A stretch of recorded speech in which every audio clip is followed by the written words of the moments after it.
आपको डर लगता है अंधेरे से, किसी खाली कमरे से?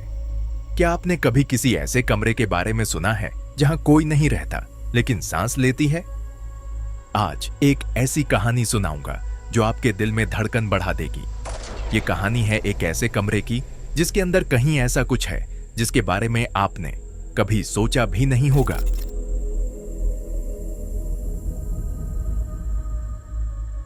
ये कहानी एक छोटे से गांव की है जिसका नाम कोई नहीं जानता।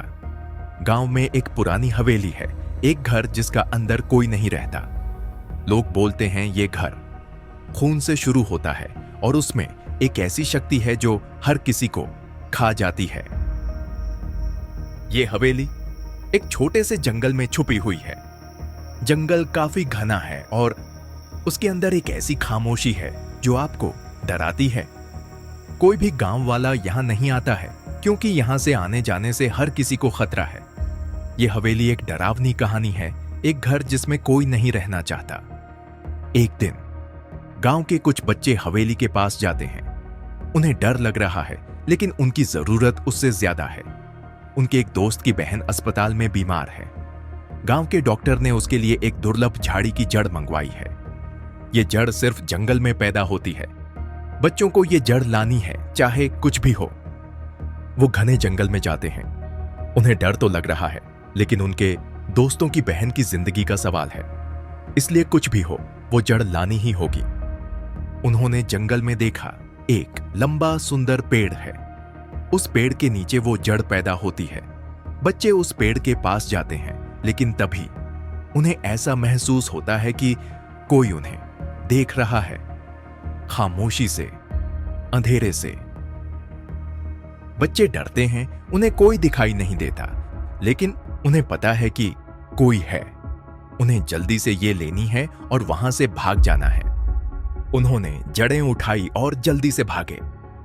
जब वो जंगल से बाहर निकले तो वो ठीक थे लेकिन उन्हें ऐसा लग रहा था जैसे कोई उन्हें देख रहा हो और आगे जाने से रोक रहा हो।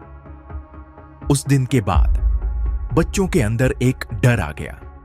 उनको रात को डर, खाली कमरे में अकेले रहने का डर लगने लगा।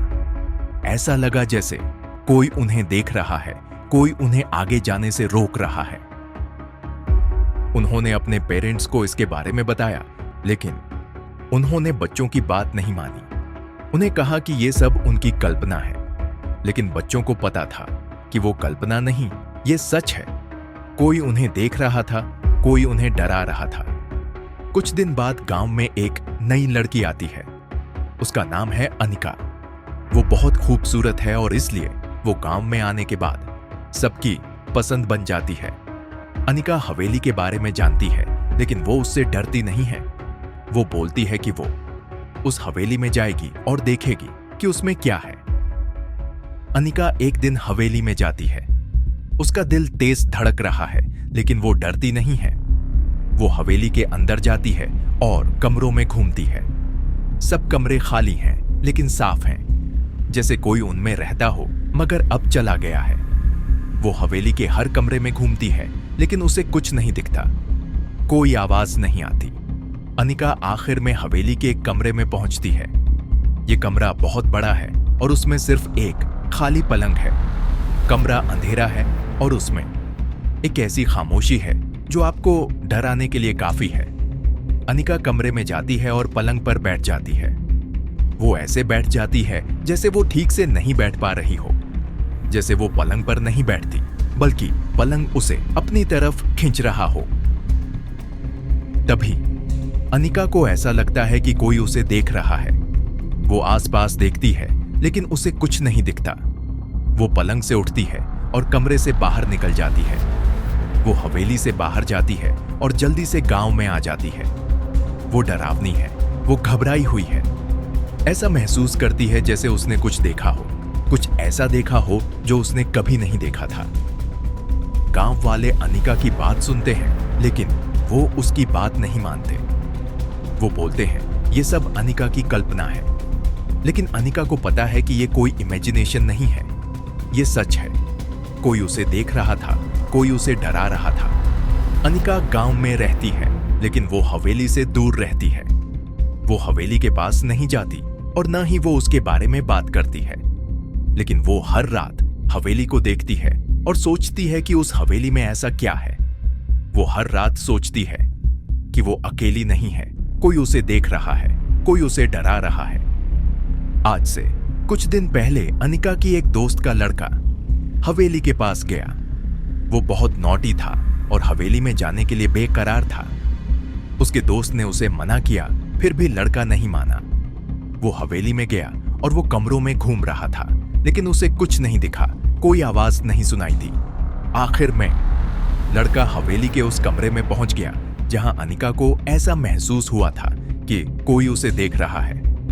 वो कमरे में जाता है और पलंग पर बैठ जाता है। ऐसे बैठ जाता है जैसे वो ठीक से नहीं बैठ पा रहा, जैसे वो पलंग पर नहीं बैठता बल्कि पलंग उसे अपनी ओर खींच रहा है। जब लड़के के दोस्त ने उसे ढूंढा तो वह हवेली के अंदर नहीं था। लड़का लापता हो गया था।